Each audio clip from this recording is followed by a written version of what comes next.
Okay, so this is about part 3 of trying to make the workshop better. And despite my very fun Mario shirt, I'm not having a fun time. Especially with this thing. This is a custom power supply I made. It's a power supply unit.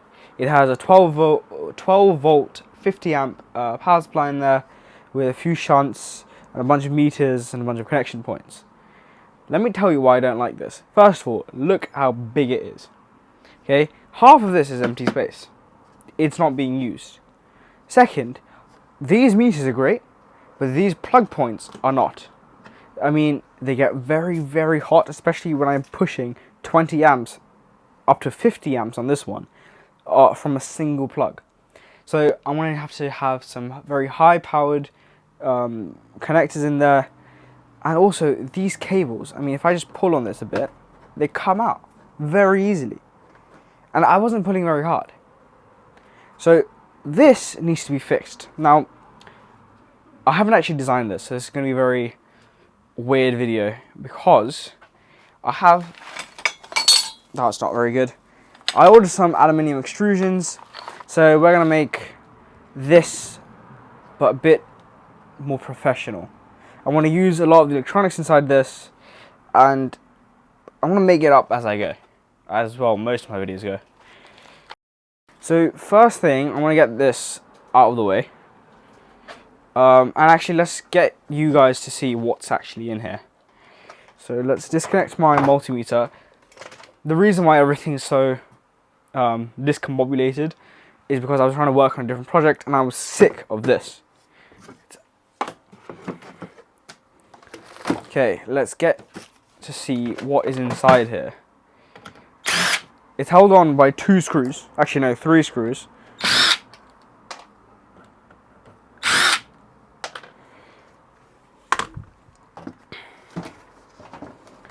Okay, let's bring you guys here. So, this is inside the power supply. Now, I want to add a lot more to this when I build a new one. But right now, it's a 12 volt 50 amp power supply. It's a fan controller unit for that fan. And as you can see, the hole for the fan is not near big enough. There's 2 bus bars. Wow, this just disconnected very easily. What was that even connected to? Anyways. So 2 bus bars here. And then a bunch of power stuff. I think, okay, so this one's not even connected to anything, which is weird. But, oh. Yeah, this needs to get fixed. So this, I want to take all of it out. But first thing, I'm just going to lift this off the desk and then start building the frame. Okay, so, just going to lift this up. And I'm going to put it on the steel frame here. Now, ideally, what we're going to do is we have this steel frame here, which I'm going to build a future CNC on. So look out for that video. And I want my power supply to either be mounted on here or have the capabilities, capabilities of being mounted on the wall here. That would actually be best because then I can easily plug in stuff, then plug out. But yeah, let's see what we can do. Okay, so okay, let's just get rid of these. I've never built with aluminium extrusions before, and I was trying to test something before I started this video. I think I've scratched this up a bit, but the 3 ways that I found that I think most people do it is either thread each end, and then put a hole in, and then screw it on a 90 degree, which to me is kind of stupid.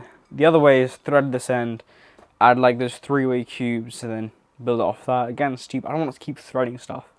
The third way I found were these. Let me just open these up. It was these.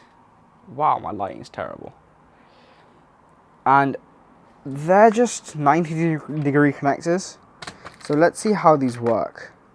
So what I'm trying to, I think, actually, you know what? Let's get a screwdriver first because I'm going to need that. Where would my screwdriver be exactly? It's a very good question. Okay, here's a screwdriver. Let's see if I have the right bit.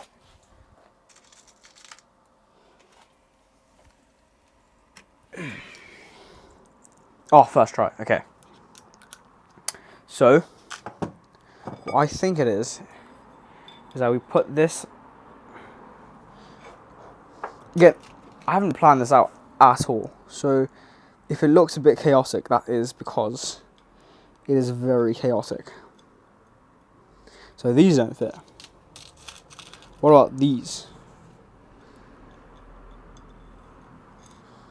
Okay, these fit. So I'll just talk you through what I'm doing here. How does this not fit?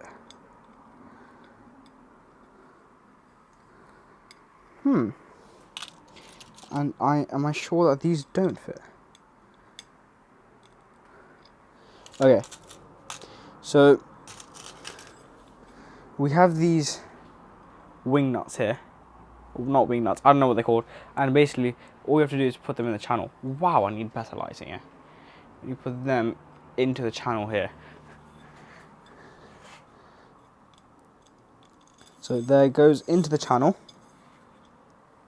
We're going to pass a screw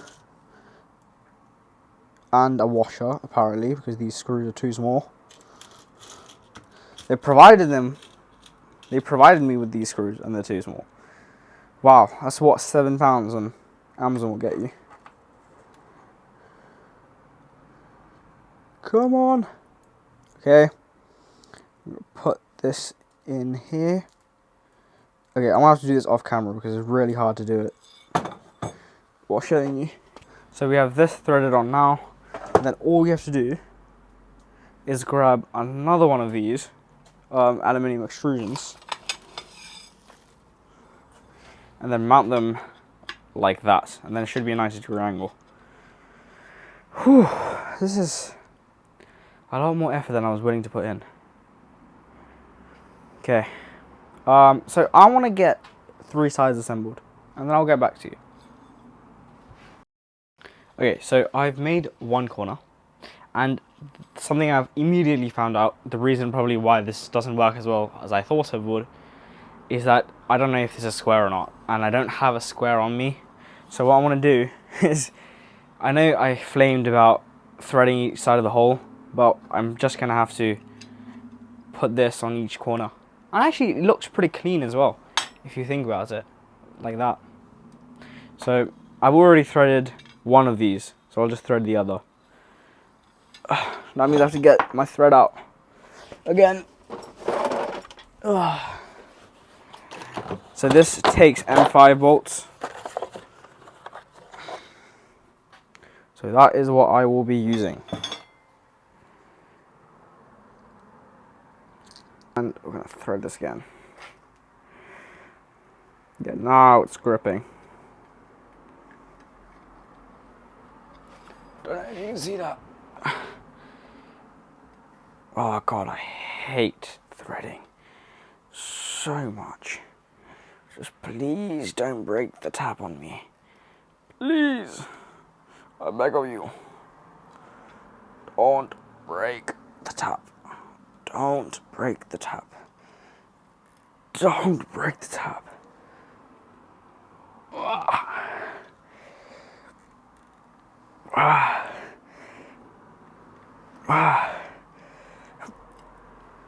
Okay. We're gonna pray. Okay, that's very tight. Okay.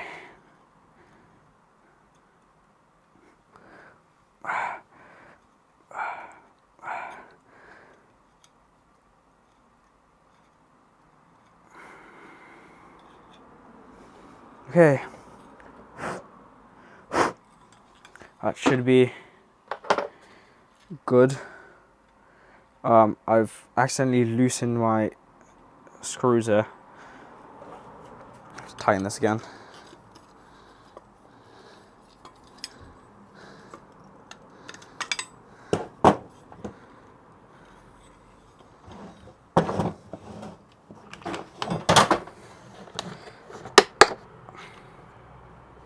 What type of nuts are these?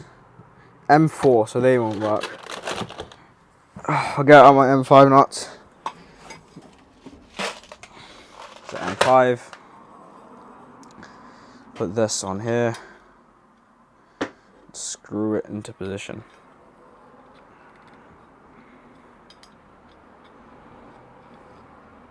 And this should bring it to 90. To square, as they say. Okay, so that doesn't look too bad. It's pretty strong as well. Oh, there's a bit of wiggle, but I think it's pretty good. Pretty good for my first attempt. Now we're going to complete the square, and then we'll build up from there.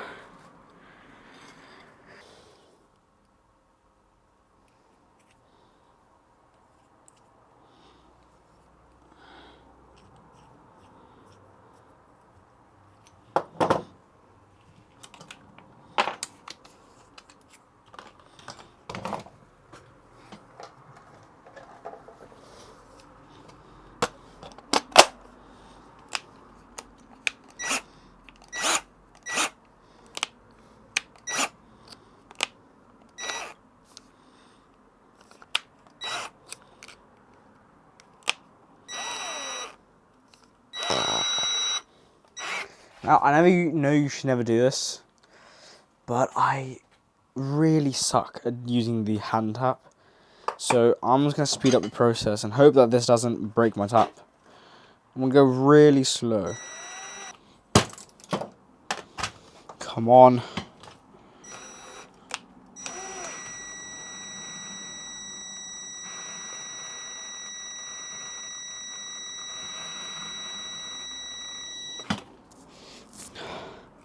This is such an underpowered drill. And I don't have a square socket for my impact. And I think the impact will just ruin it. Fuck!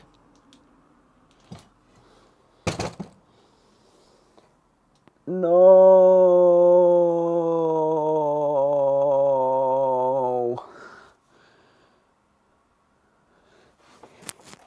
Okay.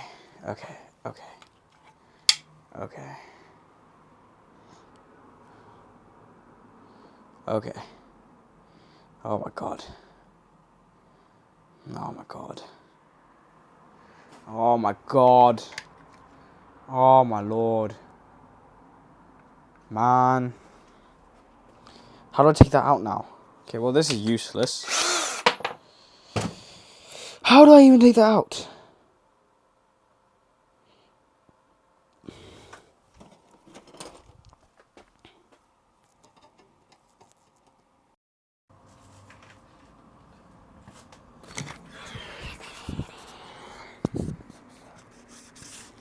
So I just looked back at the footage.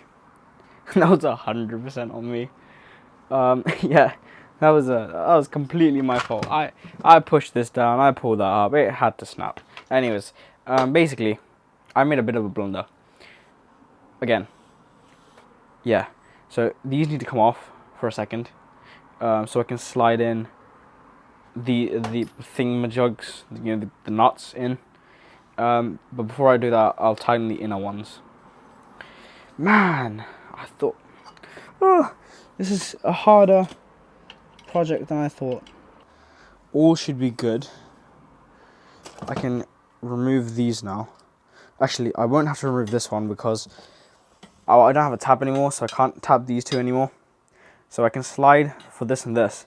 All I have to do is take off this one here, which shouldn't be too hard, considering my threading was so trash that, yeah, they're barely threaded in.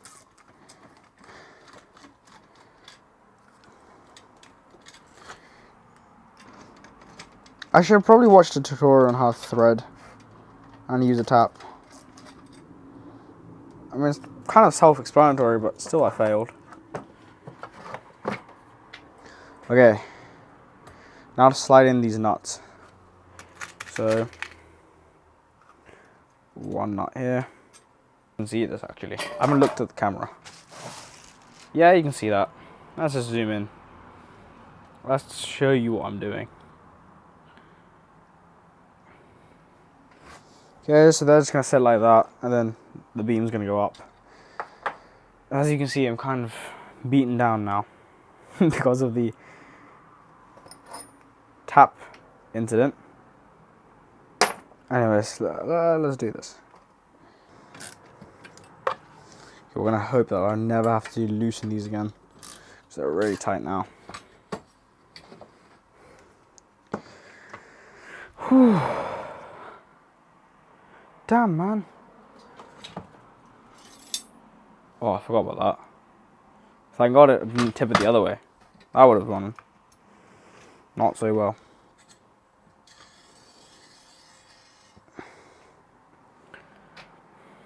Okay, let's rotate it 90 degrees and repeat it again.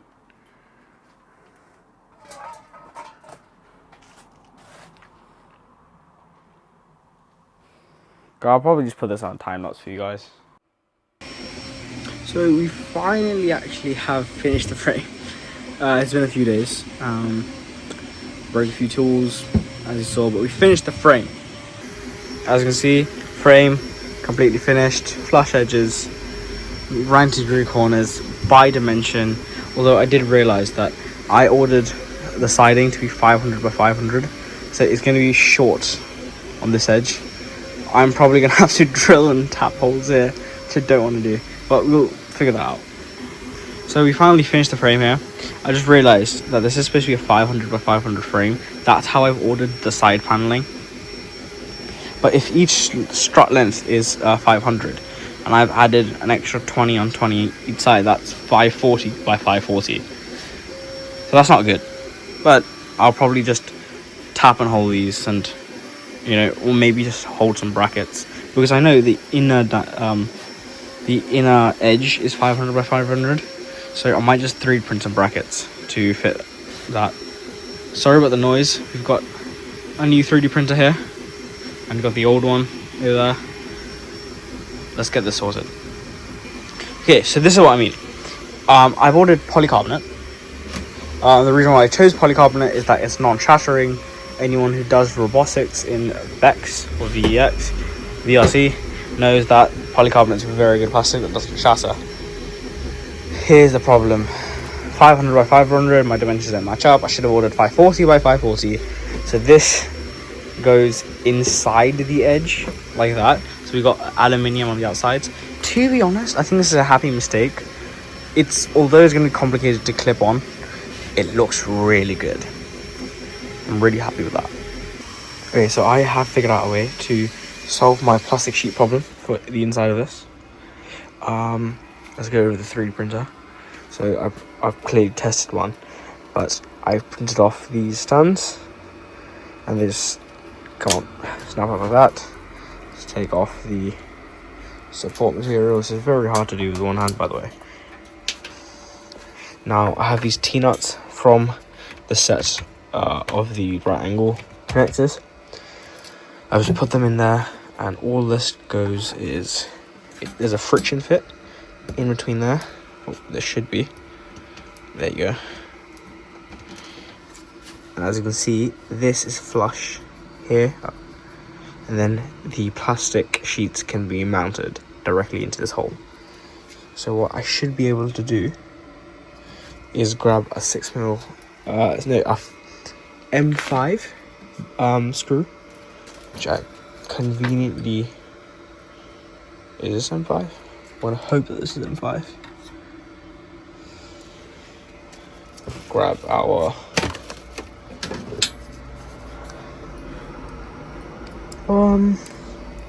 where did my bit go? There you go.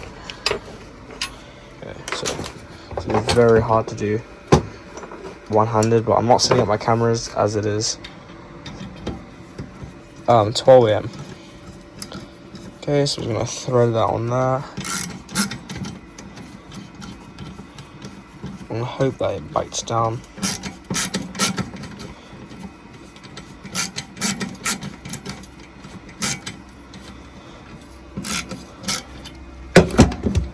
Did it bite? Yes, it did. It has bit down. I think this screw is a bit too long. But yeah, see, that's not going anywhere. And then we can have this along each corner. And yeah, it should be good. So just to show you guys again, this flush here, this flush here, and then the plastic can mount right into those two. I'll probably add another one in the middle just to add some support, and then all across here, across the frame, on either end, should be good to go. I'm used to count how many I need. Okay, so I put all of these tabs in that I 3D printed, and now we can start putting on the side panels. Now, first side panel I want to put on are the side ones. Now, let's grab one of these side ones. I have not got my tripod on right now, so I'm trying to do this with my hand. As you can see, it's going to cover the top of the aluminium. So I'm going to have to drill and thread holes here. But if you remember, my tap was broken by my stupidity. So I've got something quite interesting. These drill taps. And I have tested, they do work. I'm using these in an impact. I don't care what you guys say, an impact was working because it goes slow. So I'm going to do some drilling here and let's see how it goes.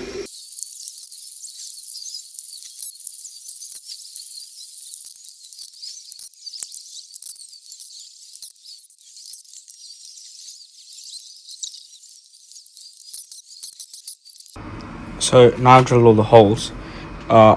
Oh my lord, this flipping tripod. Okay, focus. I've just taped the piece of plastic with a piece of gaffer, just so it's aligned, and then I'll drill holes as pilot holes, drill the right diameter, and it should be good to go.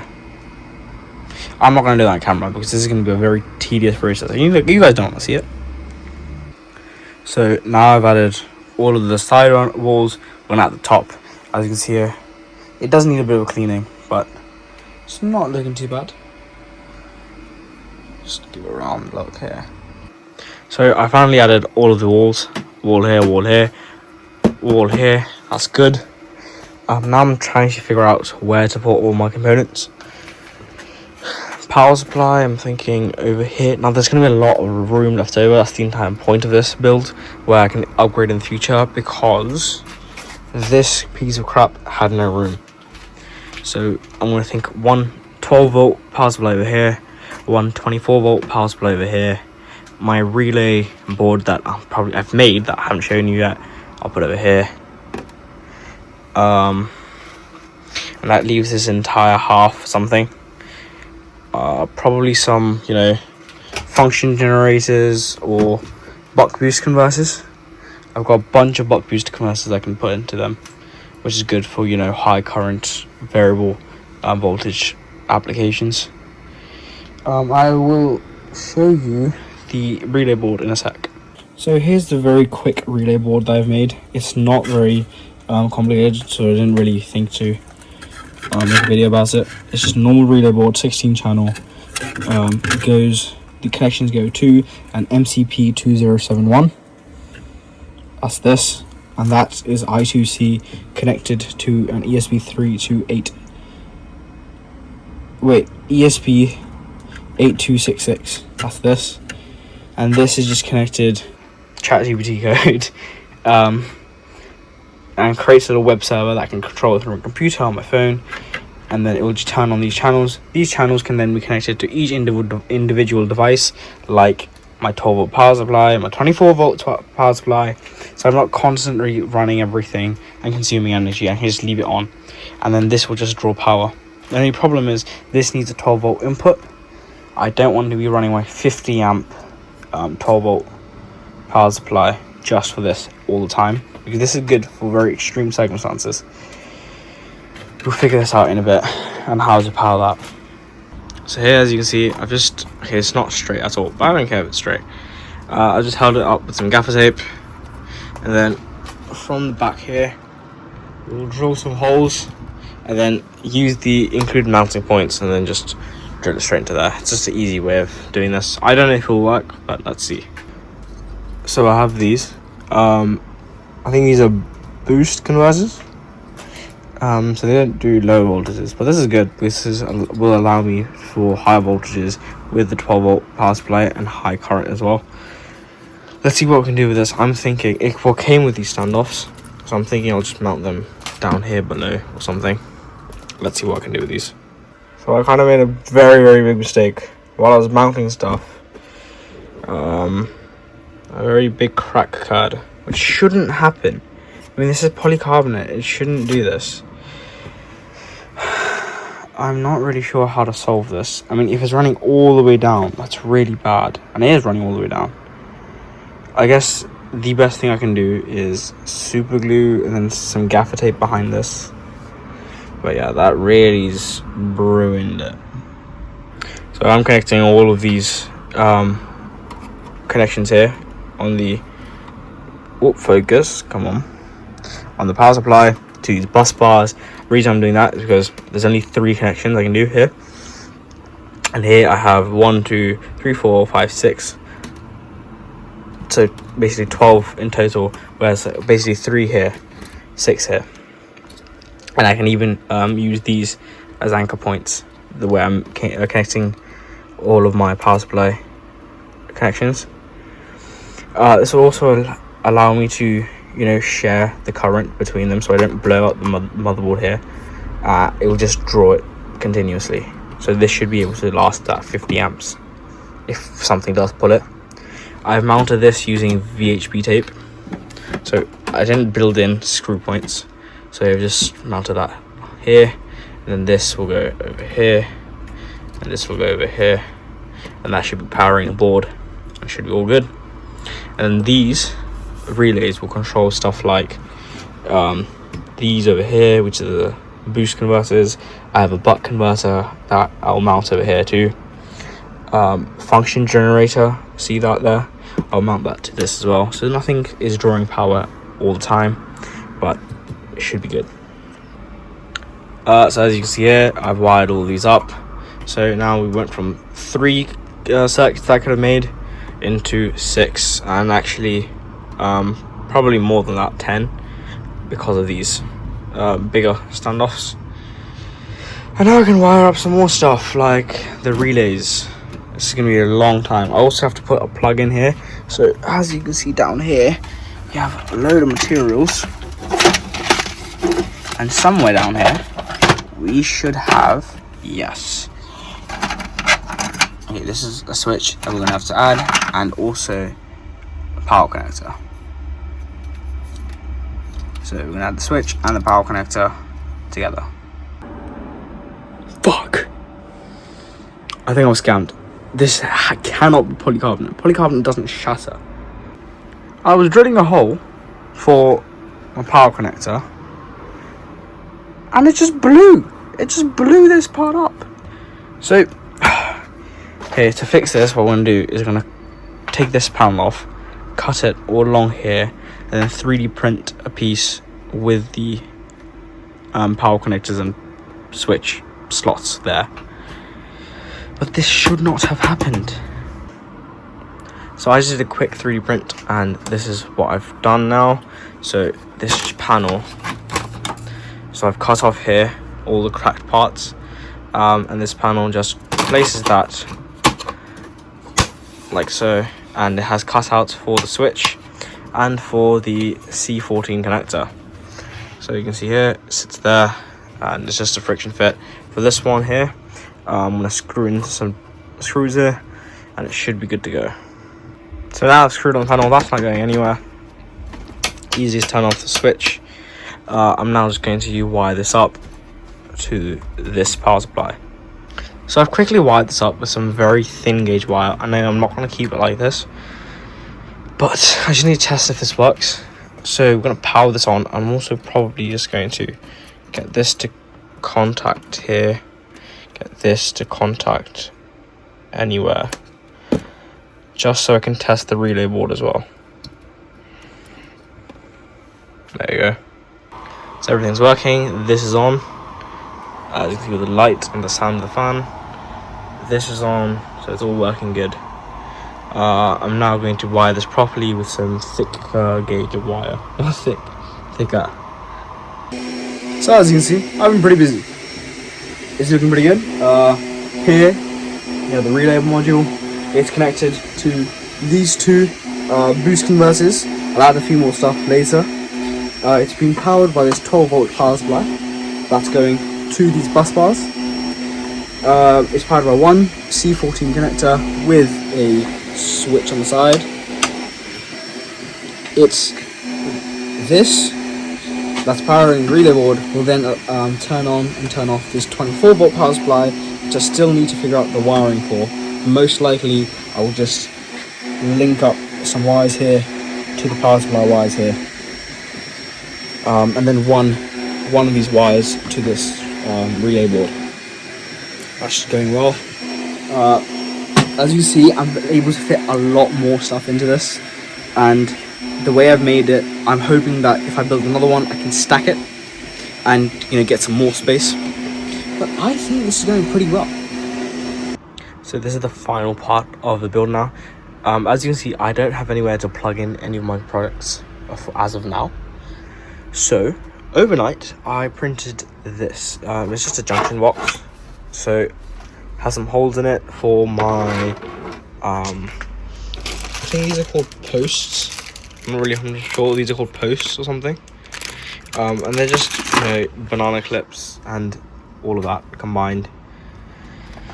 Yeah, so these will fit into these holes here, and then I'll have some areas for my meters, such as my ammeter, my voltmeter, and I'll print another one of these so that I can have a bit more, and then I'll just attach it to this side of the box. I'll drill a hole here that will allow me to pass all the wires through. So I put all the posts in. I am missing a pack, so I only have 8 today. I'm going to order another pack and finish this off.